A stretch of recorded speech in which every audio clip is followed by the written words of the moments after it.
जिंदगी में इतना टूट चुका हूँ कि अब छूने से ही बिखर जाऊंगा। बहुत समय पहले की बात है। एक नगर में एक अमीर व्यापारी रहा करता था। उसके पास सब कुछ था जो वो चाहता था। उसके पास किसी भी चीज की कोई कमी नहीं थी। वो अपना जीवन बड़ी खुशी से जी रहा था। सब कुछ बहुत अच्छा चल रहा था। लेकिन कहते हैं ना कि समय बदलते देर नहीं लगती। यह घाटा इतना बड़ा था कि उसका सब कुछ लुट गया था, खत्म हो गया था। उसके पास अब एक फूटी कौड़ी भी नहीं बची थी। वह सड़क पर आ गया था। उसने अपने सभी सगे संबंधी मित्रों से मदद मांगी, लेकिन किसी ने उसकी कोई मदद नहीं की। वह बहुत ज़्यादा उदास और परेशान हो गया था। वह भीतर से टूट चुका था। अब उसके भीतर जीने की कोई उम्मीद नहीं बची थी। वह रोता हुआ मार्ग में आगे की ओर जा रहा था। तभी कुछ देर बाद थककर एक पेड़ के नीचे बैठ गया और वहां बैठकर फूट फूट कर रोने लगा। उसे समझ नहीं आ रहा था कि उसके साथ यह सब क्या हो गया है।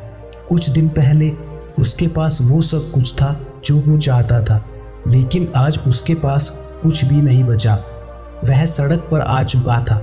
उसके मन में ऐसे कई विचार चल रहे थे जिसके कारण वो और दुखी हो गया था। वो बहुत परेशान था। तभी उस मार्ग से भगवान बुद्ध अपने शिष्यों के साथ वहां से गुजर रहे थे। जब उन्होंने उसे रोते हुए देखा तो उन्होंने उस व्यापारी के पास जाकर पूछा कि क्या हुआ बंते, तुम इस तरह क्यों रो रहे हो। इस पर वो व्यापारी कहता है कि आप कौन हैं और मुझसे क्या चाहते हैं। मैं जैसा भी हूँ मुझे मेरे हाल पर छोड़ दीजिए। वैसे भी मैं बहुत परेशान हूँ। कोई मेरी मदद नहीं करना चाहता। आप यहाँ से चले जाइए। मुझे किसी की मदद नहीं चाहिए। तभी बुद्ध कहते हैं, वत्स मगर बात क्या है, तुम इतने परेशान क्यों हो और रो क्यों रहे हो।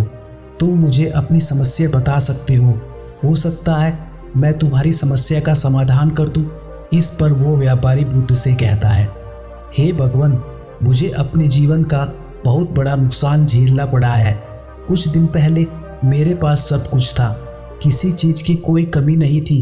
मैं एक धनी व्यापारी था। सभी लोग मुझे जानते थे, लेकिन आज मेरे पास कुछ भी नहीं है। मैं पूरी तरह से बर्बाद हो चुका हूँ। आज मेरी ऐसी नौबत आ गई है कि मैं अकेले सड़क के किनारे बैठ इस तरह रो रहा हूँ। जिन पर मैंने भरोसा किया था सभी ने मुझे धोखा दिया, और जब मैं उनके पास गया तो सबने मुझे धुतकार कर भगा दिया। सभी ने मेरी बातों को अनसुना कर दिया। इस दुनिया में सभी बहुत मतलबी है। सभी को केवल अपना फायदा चाहिए। इतना कहकर वो व्यापारी और जोर जोर से रोने लगा। तभी बुद्ध उस व्यापारी से कहते हैं कि भंते, कोई बात नहीं, ऐसा होता रहता है। तुम यदि चाहो तो दोबारा अपना व्यापार खड़ा कर सकते हो।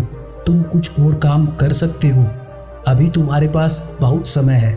व्यापारी कहता है कि गुरुवर, अब बहुत देर हो चुकी है। मेरे पास अब कुछ भी नहीं बचा है। मैं सड़क पर आ गया हूँ और व्यापार करने के लिए धन की आवश्यकता होती है, पर मेरे पास तो फूटी कौड़ी तक नहीं है।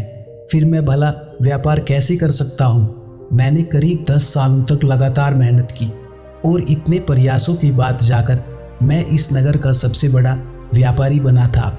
लेकिन इस समय ने सब कुछ बदल कर रख दिया और अब मैं उम्र के उस पड़ाव पर हूँ कि आगे कुछ नहीं कर सकता हूँ। उस व्यापारी की बातें सुनकर बुद्ध मुस्कुराने लगते हैं। यह देखकर वह व्यापारी क्रोधित हो जाता है और कहता है कि गुरुवर, यह क्या बात हुई। आप मुझ पर हंस रहे हैं। इसमें हंसने वाली क्या बात है।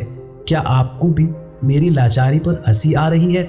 यह सुनकर बुद्ध कहते हैं कि नहीं बनते, मैं तुम्हारी लाचारी पर नहीं, तुम्हारी सोच पर हंस रहा हूँ। मैं तुम्हें आज तुम्हारे जीवन के बारे में कुछ ऐसी बातें बताने वाला हूँ जिसे तुम यदि अपने जीवन में अपना लेते हो तो फिर तुम एक बार फिर से अपने जीवन में कामयाब हो जाओगे। जीवन में जो कुछ भी तुम करना चाहते हो वह सब कुछ कर सकते हो। जो तुमने खोया है उसे भी हासिल कर सकते हो। तभी वो व्यापारी कहता है कि हे गुरुवर, यदि ऐसा नहीं हुआ तब क्या होगा। बुद्ध उस व्यापारी से कहते हैं, यह पेड़ कहाँ भागा जा रहा है। यह सड़क यहीं रहेगी।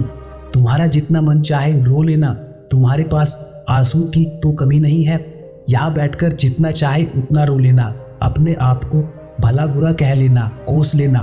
तुरंत बुद्ध की यह बात सुनकर व्यापारी शांत हो गया और के चरणों में गिर गया और कहता है कि हे भगवान, मुझे बताएं कि मेरे जीवन में वो कौन से मंत्र है, कौन सी आदतें हैं जिसे यदि मैं अपने जीवन में उतार लूँ तो मैं अपने व्यापार को एक बार फिर से खड़ा कर सकता हूँ। मैंने जो कुछ भी खोया है उसे पा सकूँ, जिससे मैं अपने जीवन को एक बार फिर से सुधार सकूँ।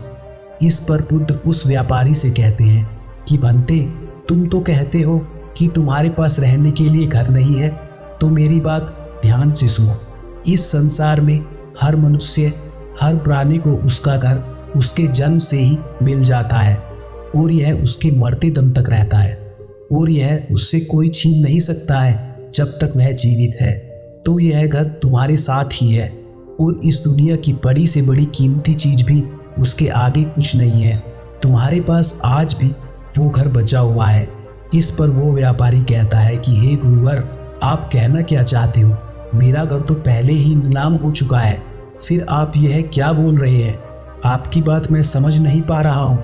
इस पर वो गुरुवर मुस्कुराने लगते हैं और कहते हैं कि मैं तुम्हारे शरीर की बात कर रहा हूँ। तुम्हारा शरीर ही तुम्हारा घर है और यह सबसे ज़्यादा कीमती है।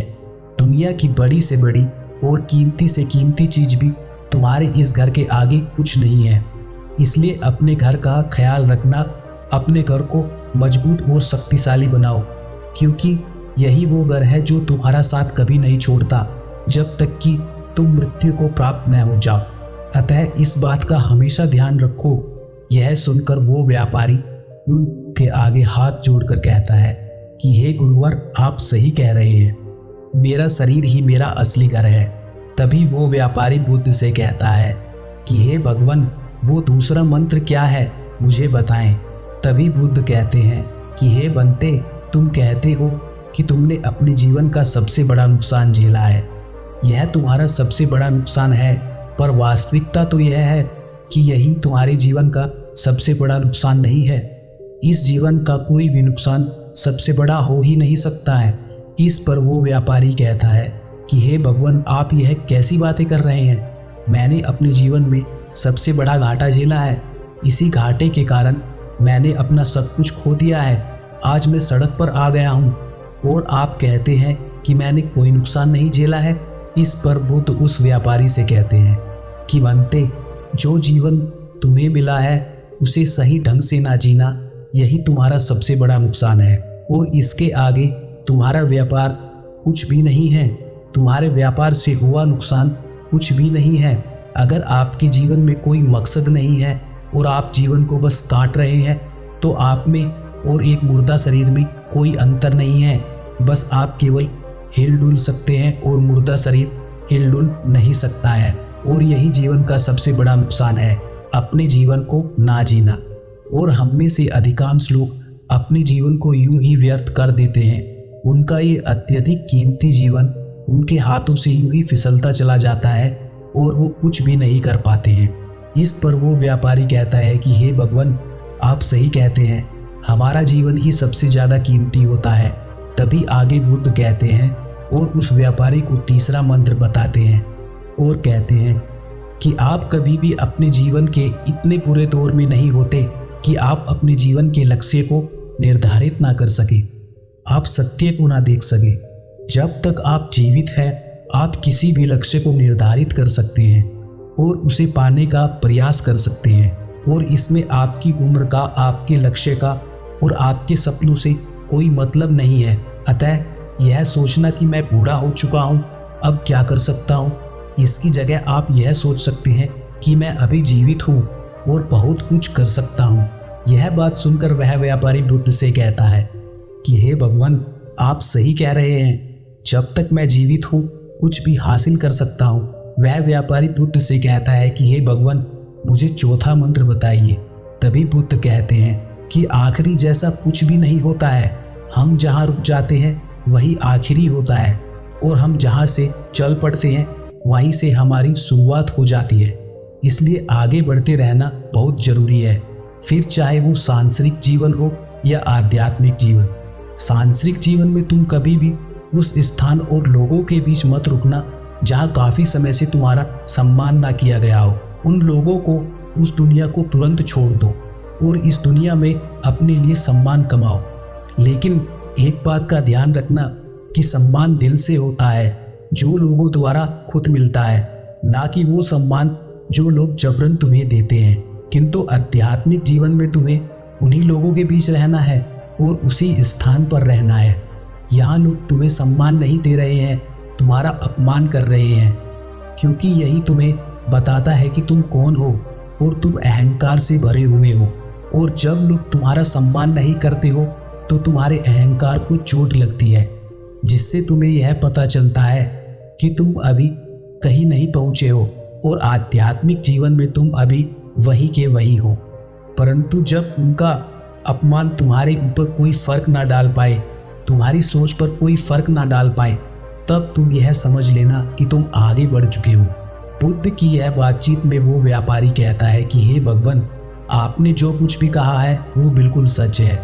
अब मुझे ऐसा प्रतीत हो रहा है मानो मैंने अपने जीवन में अभी कुछ भी नहीं खोया है। हाँ, जो चला गया है उसे मैं वापस जरूर पा सकता हूँ, क्योंकि अभी मैं जीवित हूँ। इस दुनिया में जो भी दुख है वास्तविक तौर पर यह दुख नहीं है, यह तो जागरण है, जिसके कारण मैं खुद को जान पाया हूँ, खुद को समझ पाया हूँ।